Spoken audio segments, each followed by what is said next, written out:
नमस्कार, आप देख रहे हैं न्यूज़ वन इंडिया। मैं हूं आपके साथ अनन्या बेदी। बड़ी खबर आपको दिखा रहे हैं।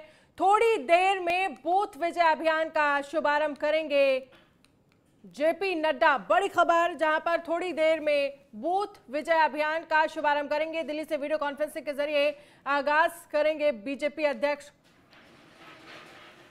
कार्यकर्ताओं को संबोधित करेंगे जेपी नड्डा। सीएम योगी समेत तमाम बड़े नेता शामिल होंगे। बड़ी खबर आपको दिखा रहे हैं। दोनों डिप्टी सीएम और प्रदेश अध्यक्ष भी शामिल होंगे। तो थोड़ी देर में बूथ विजय अभियान का शुभारंभ करेंगे जेपी नड्डा। दिल्ली में वीडियो कॉन्फ्रेंसिंग के जरिए करेंगे आगाज। कार्यकर्ताओं को संबोधित करेंगे बीजेपी अध्यक्ष जेपी नड्डा। सीएम योगी समेत तमाम बड़े नेता रहेंगे शामिल। दोनों डिप्टी सीएम और प्रदेश अध्यक्ष भी होंगे शामिल। तो आज से बूथ विजय अभियान का शुभारंभ होगा। तो बीजेपी का यह महाअभियान 11 से 20 सितंबर तक पन्ना प्रमुख बनाने का अभियान है।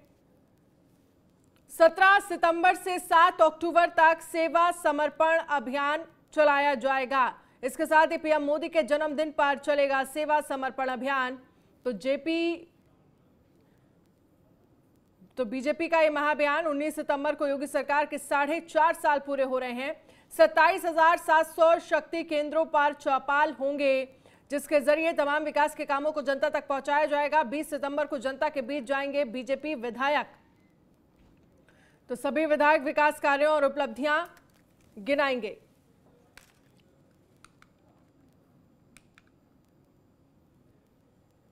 खबर है लखनऊ से, जहां पर प्रियंका गांधी की बैठक में बड़ा फैसला। सभी वर्ग को मिलेगा प्रतिनिधित्व। हर वर्ग से बनाए जाएंगे कार्यकारी अध्यक्ष। दलित, मुस्लिम, पिछड़ा और ब्राह्मण से बनेंगे कार्यकारी अध्यक्ष। सभी कार्यकारी अध्यक्ष प्रदेश अध्यक्ष को करेंगे सहयोग। तो हर वर्ग से बनाए जाएंगे एक कार्यकारी अध्यक्ष। बड़ी खबर आपको दिखा रहे हैं। दलित, मुस्लिम, पिछड़ा और ब्राह्मण से बनेंगे कार्यकारी अध्यक्ष। तो सभी कार्यकारी अध्यक्ष प्रदेश अध्यक्ष को सहयोग करेंगे। प्रियंका गांधी की बैठक में यह बड़ा फैसला। लखनऊ से आपको खबर दिखा रहे हैं। सभी वर्ग को मिलेगा प्रतिनिधित्व। तो हर वर्ग से बनाए जाएंगे एक कार्यकारी अध्यक्ष। बड़ी खबर आपको दिखा रहे हैं। दलित, मुस्लिम, पिछड़ा और ब्राह्मण से बनेंगे कार्यकारी अध्यक्ष। सभी कार्यकारी अध्यक्ष करेंगे प्रदेश अध्यक्ष का सहयोग करेंगे। सभी कार्यकारी अध्यक्ष, सभी वर्ग को मिलेगा प्रतिनिधित्व। ये बड़ा फैसला लिया गया है।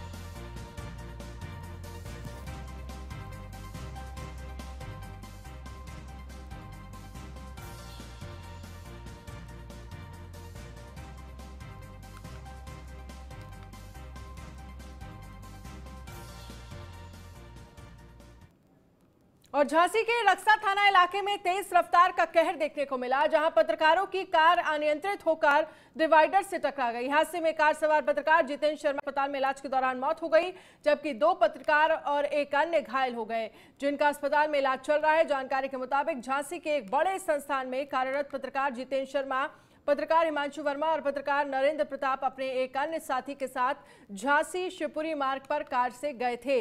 वहां से वापस आते समय रक्सा थाना इलाके में अचानक कार अनियंत्रित होकर डिवाइडर से टकरा गई। कार सवार 4 लोग घायल हो गए। सूचना पर पहुंची पुलिस ने सभी घायलों को उपचार के लिए मेडिकल कॉलेज में भर्ती कराया, जहां उपचार के दौरान पत्रकार जितेंद्र शर्मा की मौत हो गई।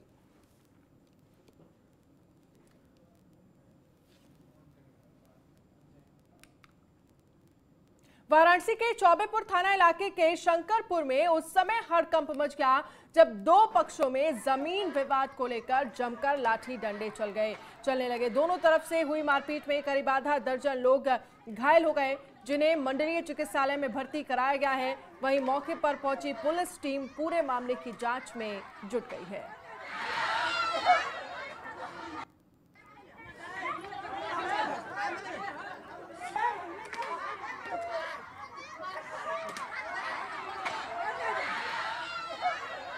दोनों पक्षों में जमकर लाठी डंडे चले। तस्वीरें आपको वाराणसी की दिखा रहे हैं। आप तस्वीरों में देख सकते हैं कि किस तरह से आधा दर्जन लोग करीब इस मारपीट में घायल हुए हैं।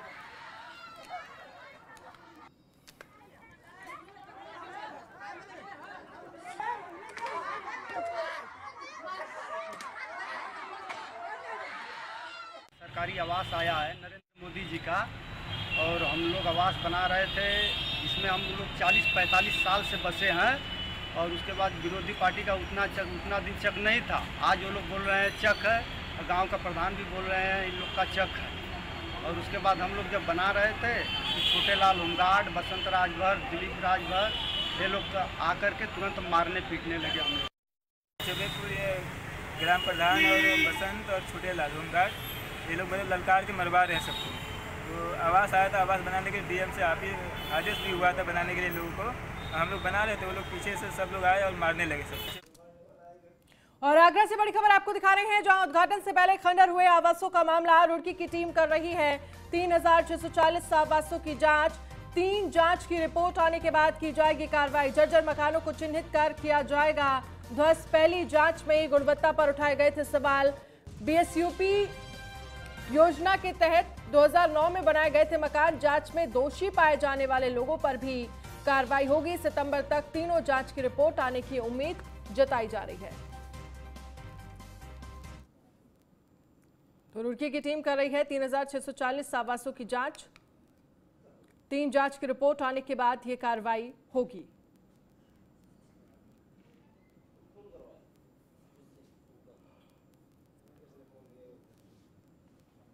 तो उद्घाटन से पहले खंडर हुए आवासों का यह मामला है, जहां पर रुड़की की टीम कर रही है मामले की जांच। 3 जांच की रिपोर्ट आने के बाद कार्रवाई होगी। तो जर्जर मकानों को चिन्हित कर लोगों को चिन्हित किया जाएगा और ध्वस्त किया जाएगा। उद्घाटन से पहले खंडहर हुए आवासों का ये मामला है।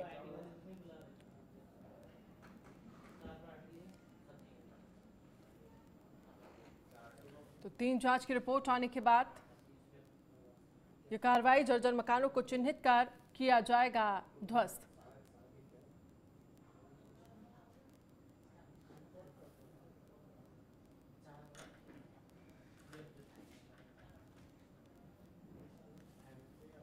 तो जर्जर मकानों को चिन्हित कर ध्वस्त किया जाएगा। उद्घाटन से पहले खंडर हुए आवासों का ये मामला है। उत्तराखंड से इस वक्त ये बड़ी खबर आपको दिखा रहे हैं। उत्तराखंड में राजनीतिक गतिरोध से जुड़ी है बड़ी खबर है। सीएम पुष्कर सिंह धामी की पहल पर हुआ है समाधान। सीएम पुष्कर सिंह धामी की पहल पर माने हैं पुरोहित। मुख्यमंत्री धामी से मिलकर तीर्थ पुरोहितों का फैसला। तीर्थ पुरोहितों ने आंदोलन को किया स्थगित। पुरोहितों के हक हकूक रहेंगे सुरक्षित, ये सीएम की तरफ से कहा गया और इस बात का विश्वास दिलाया गया। सीएम की पहल पर गतिरोध खत्म हुआ है, तीर्थ पुरोहित आश्वस्त हुए हैं। तो ये बड़ी खबर और ये कहा जा सकता है कि बतौर सीएम ये बड़ी कामयाबी है, क्योंकि जिस तरह से अगर हम पहले बात करें, चाहे जो तमाम मुख्यमंत्री रहे हैं बीजेपी के, उनसे जो पुरोहित समाज था, जो संत समाज था, वो नाराज था। लेकिन यहाँ पर एक बड़ी कामयाबी इसे कहा जा सकता है, क्योंकि जिस तरह से तीर्थ पुरोहितों ने आंदोलन को स्थगित किया है, पुरोहितों के हक हकूक रहेंगे सुरक्षित, सीएम ने दिलाया है विश्वास। सीएम की पहल पर गतिरोध खत्म, तीर्थ पुरोहित आश्वस्त हुए हैं। सुदीप जैन ज्यादा जानकारी के लिए हमारे साथ जुड़ गए हैं। सुदीप, जिस तरह से देखा जाए ये बड़ी कामयाबी कहा जा सकता है पुष्कर सिंह धामी बतौर सीएम, क्योंकि जिस तरह से उन्होंने बातचीत की है और इस बातचीत के बाद जो तीर्थ पुरोहित है उन्होंने अपना आंदोलन स्थगित कर दिया है। देखिए, त्रिवेंद्र राज्य में जो देवस्थानम बोर्ड का मसला आया था, जिस पर तीरथ सिंह रावत कोई निर्णय नहीं ले पाए, मुख्यमंत्री पद से भी विदा हो गए। पुष्कर सिंह धामी को महज अभी करीब 2.25 माह का समय हुआ है और उन्होंने निर्णय लेते हुए, सबकी सहमति लेते हुए इस आंदोलन को स्थगित कराने में महत्वपूर्ण भूमिका निभाई है। देखिए, ये एक ऐसा आंदोलन था 4 धामों से जुड़ा हुआ, विश्व प्रसिद्ध के 4 धामों से, जिसकी गूंज भारत सरकार तक में, दिल्ली तक में थी। और सबसे अच्छी बात यह कि सरकार ने सहमति बनाई, सहमति के आधार पर वो निर्णय करा ले गई आंदोलन स्थगित कराने का। दूसरी महत्वपूर्ण बात, सरकार अब 4 धाम यात्रा भी शुरू कराना चाहती है, इसीलिए सुप्रीम कोर्ट में दाखिले समिति को वापस लेकर आई है। तो इसका सीधे तौर पर आशय ये है कि मुख्यमंत्री चाहते हैं 4 धाम यात्रा चले, हक हकूक समाज, जो पंडा समाज है, उनके सारे हक सुरक्षित हों, प्रदेश की रेवेन्यू आर्थिक स्थिति और बेहतर हो और सुधरे, क्योंकि 4 धाम बैकबोन है पहाड़ की आर्थिकी का, पहाड़ के रेवेन्यू का। तो निश्चित तौर पे आज का दिन एक बड़ा दिन है, एक बड़ा फैसला मुख्यमंत्री करा ही ले गए। साथ ही अपनी उन्होंने कूटनीति से जो विपक्ष के हाथ में देवस्थानम का मसला था वो छीन लिया है। विपक्ष को भी एक झटका कहीं ना कहीं मुख्यमंत्री पुष्कर सिंह धामी की रणनीति से लगा है।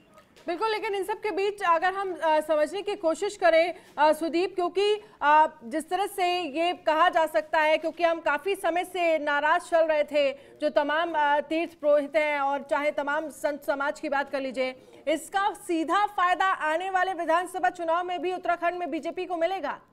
जी बिल्कुल, देखिए ये विधानसभा चुनाव का वक्त है, इस बात से कहीं किसी को कोई इनकार नहीं होना चाहिए कि आपकी हर कमी आपके खिलाफ और आपका हर अच्छा फैसला आपको सराहना दिलाता है।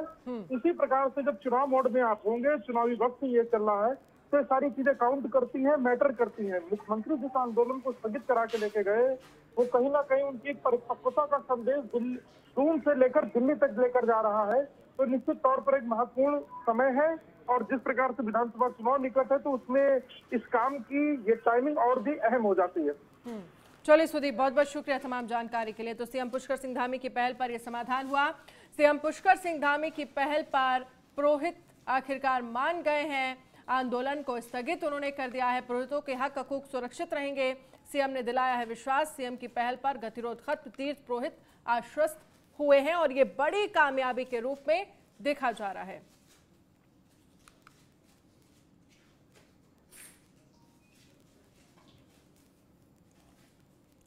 और गुजरात से इस वक्त की बड़ी खबर आपको दिखा रहे हैं। सीएम विजय रूपाणी ने दिया इस्तीफा। विजय रूपाणी ने गुजरात मुख्यमंत्री का पद छोड़ा है। राज्यपाल से मुलाकात के बाद रूपाणी ने इस्तीफा दिया। मुझे पीएम मोदी जी का मार्गदर्शन मिला, ये विजय रूपाणी की तरफ से कहा गया। पार्टी का हृदय से आभार व्यक्त करता हूं। तो विजय रूपाणी ने इस्तीफा दिया है, बड़ी खबर। तो इस्तीफा देने की क्या वजह है ये फिलहाल सामने नहीं आई है, लेकिन बड़ी खबर आपको दिखा रहे हैं कि विजय रूपाणी जो गुजरात के सीएम हैं उन्होंने इस्तीफा दिया है। तो विजय रूपाणी ने गुजरात के मुख्यमंत्री का पद छोड़ा। राज्यपाल से मुलाकात के बाद रूपाणी ने इस्तीफा दिया है। ये बड़ी खबर आपको दिखा रहे हैं, जहां पर गुजरात के सीएम विजय रूपाणी ने मुख्यमंत्री का पद छोड़ा है। तो राज्यपाल से मुलाकात के बाद रूपाणी ने इस्तीफा दिया। पार्टी का हृदय से आभार व्यक्त करता हूं, रूपाणी की तरफ से कहा गया। गुजरात से इस वक्त की सबसे बड़ी खबर आपको दिखा रहे हैं, जहां पर सीएम विजय रूपाणी ने इस्तीफा दिया है।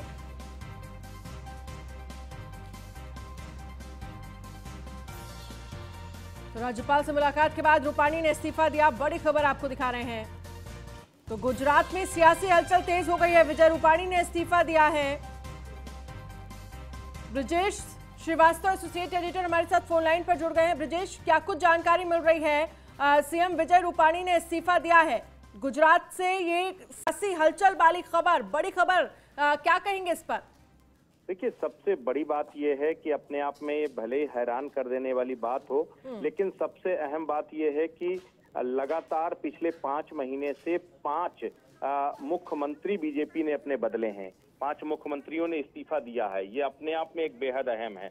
और उसी कड़ी में विजय रूपाणी का इस्तीफा भी जो है ये हुआ है। अब ये देखना होगा कि आखिर विजय रूपाणी की जगह नया चेहरा कौन निकल के आता है। लेकिन जिस तरीके से कुछ दिनों से अटकलें लग रही थी कि पार्टी लगातार चाहती है कि जो है विजय रूपाणी जो है इस्तीफा दें और कोई नया चेहरा वहां पर जो है आए। 2016 से विजय रूपाणी जो है अगर देखा जाए तो मुख्यमंत्री हैं, लेकिन इधर हाल के दिनों में कुछ कंट्रोवर्सी भी उनके साथ जुड़ी और कुछ उनकी छवि को लेकर के जो है वो लग रहा था कि उनकी छवि लगातार खराब हो रही है। गुजरात के अंदर जो स्थितियां हैं वो विजय रूपाणी संभाल नहीं पा रहे हैं और यही वजह है कि विजय रूपाणी के जाने को लेकर के चर्चाएं तेज हो गई थी। और आखिरकार आज विजय रूपाणी ने अपना इस्तीफा दे दिया है और इस्तीफा देने के बाद अब जो है आपसे कुछ देर बाद प्रेस कॉन्फ्रेंस करेंगे। प्रेस कॉन्फ्रेंस करने के बाद जो है वो अपनी न सिर्फ सरकार का, अपने कार्यकाल का पूरा जो है ब्यौरा देंगे, बल्कि इसके साथ ये भी बताएंगे कि आखिर क्यों उन्होंने इस्तीफा दिया है। तो अपने आप में बेहद अहम है। विजय रूपाणी का जो इस्तीफा है वो कई महीने में अहम देखा जा रहा है और बीजेपी की जो एक बदली हुई रणनीति है उसके तहत ये इस्तीफा माना जा रहा है। कई राज्यों, देखिए उत्तराखंड के मुख्यमंत्री पद में बदलाव हुआ, 2 मुख्यमंत्री बदलने पड़े। इसके साथ ही दूसरे राज्यों से भी मुख्यमंत्री बदले। 5 महीने में 5 राज्यों के 5 मुख्यमंत्रियों को बीजेपी बदल चुकी है। तो ये अपने आप में बेहद अहम है जिस तरीके से इस्तीफा हुआ है। लेकिन इन सब के बीच ब्रजेश, अब तमाम अटकलें हैं कि आखिरकार क्यों अचानक से इस्तीफा देने की नौबत आ गई, और सवाल ये भी है कि नई जिम्मेदारी किसको दी जाएगी। यही सबसे बड़ी बात है कि अगला मुख्यमंत्री गुजरात का कौन होगा, ये सबसे अहम सवाल है और इसी को लेकर के अब अटकलें लग रही हैं। नितिन पटेल को लेकर के बातचीत हो रही है, कुछ और नेता हैं गुजरात के जो है जिनको लेकर के बात हो रही है कि उन्हें अगला मुख्यमंत्री बनाया जा सकता है। लेकिन अब विजय रूपाणी की प्रेस कॉन्फ्रेंस के बाद ही तय हो पाएगा कि आखिर कौन अगला मुख्यमंत्री गुजरात का होगा। चलिए, बहुत बहुत शुक्रिया तमाम जानकारी के लिए ब्रजेश। तो राज्यपाल से मुलाकात के बाद रूपाणी ने इस्तीफा दिया। मुझे पीएम मोदी जी का मार्गदर्शन मिला है, ये विजय रूपाणी की तरफ से। और बड़ी खबर आपको दिखा रहे हैं, नोएडा पहुंचे हैं किसान नेता Rakesh Tikait. Silver medallist DM Suhas LY से मिले टिकैत। सेक्टर 27 के कैंप कार्यालय पर पहुंचे राकेश टिकैत। डीएम सुहास एलवाई को फूल माला पहनाकर बधाई दी है।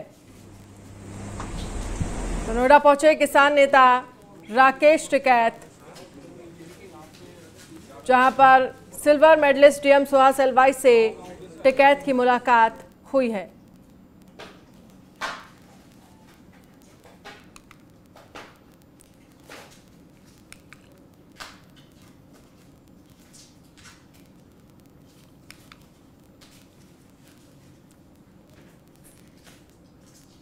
दरअसल यूपी बीजेपी ने अपनी वेबसाइट पर एक वीडियो जारी किया जिसमें सूबे में जारी धनाधन एनकाउंटर पर बीजेपी बड़ी कामयाबी बता रही है। वीडियो के माध्यम से यह संदेश है कि अपराधियों को योगी सरकार में सिर्फ एक ही सजा है, सोच ईमानदार, काम दमदार। हालांकि इस वीडियो के बाद सियासत भी शुरू हो गई है। रिपोर्ट देखिए, उसके बाद आपको दिखाएंगे रिपोर्ट।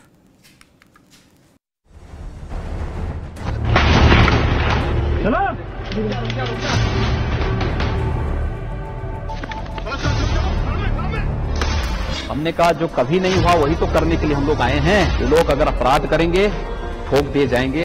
सूबे में इन दिनों पुलिस की गोली जमकर बोल रही है। दनादन एनकाउंटर से बदमाशों में खौफ है। सत्ता के सिंहासन पर बैठते ही सूबे के सीएम योगी ने साफ साफ शब्दों में यूपी के बदमाशों को चेतावनी दी थी कि बदमाश या तो अपराध छोड़ दें या यूपी। उत्तर प्रदेश में बीते 4.5 सालों में हुई मुठभेड़ों में 3000 से अधिक बदमाश जो पुलिस की गोली का शिकार हुए और अब चलने फिरने लायक नहीं बचे हैं। इन सब के बीच यूपी बीजेपी ने अपनी वेबसाइट पर एक वीडियो जारी किया है जिसमें उसने लिखा है कि अपराधियों की योगी सरकार में सिर्फ एक ही सजा है, सोच ईमानदार, काम दमदार।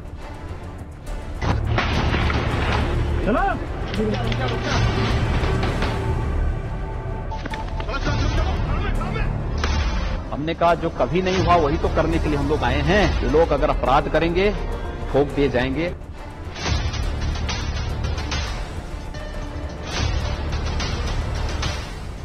इसकी शिनाख्त विजय के रूप में हुई है, जो कि थाना गंगा का ही रहने वाला है और एक बालिका की इसने कुछ दिन पूर्व गोली मारकर हत्या की थी।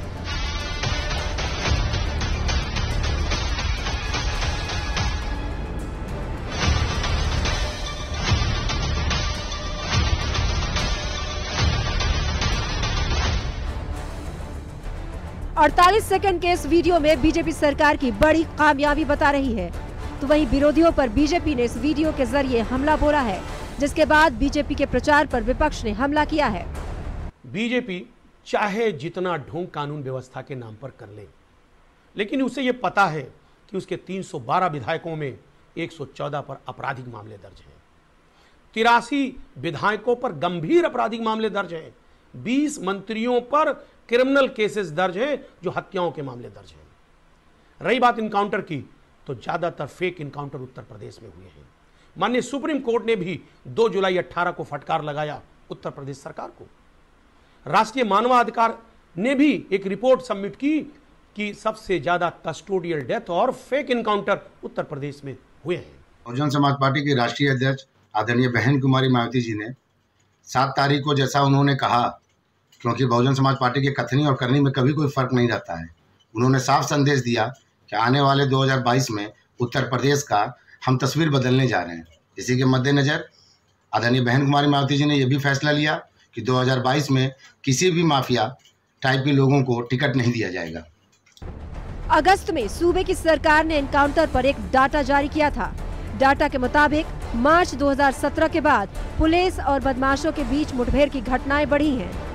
मार्च 2017 से जुलाई 2021 तक पुलिस और बदमाशों के बीच 8,472 मुठभेड़ हुई हैं, जिसमें 146 बदमाश मारे गए हैं, लेकिन 3302 बदमाश पुलिस की गोली का शिकार होकर घायल हो गए। बदमाशों के साथ मुठभेड़ में 13 पुलिसकर्मी शहीद हुए, जबकि 1157 पुलिस वाले घायल हुए हैं। अगर जोन के आंकड़ों की बात करें तो पश्चिमी उत्तर प्रदेश के मेरठ जोन में सबसे ज्यादा 2839 मुठभेड़ हुई है, जिनमें 1547 बदमाश घायल हुए हैं, 61 बदमाश मारे गए।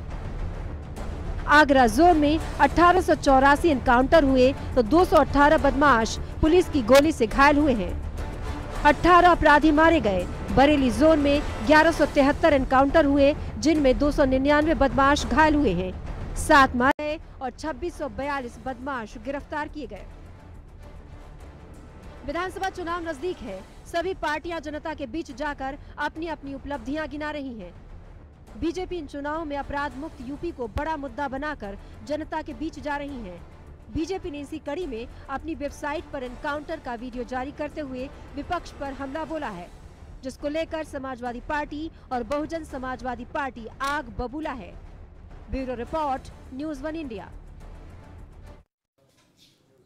बुलेटिन में फिलहाल इतना ही। आप बने रहिए न्यूज़ 1 इंडिया के साथ। नमस्कार।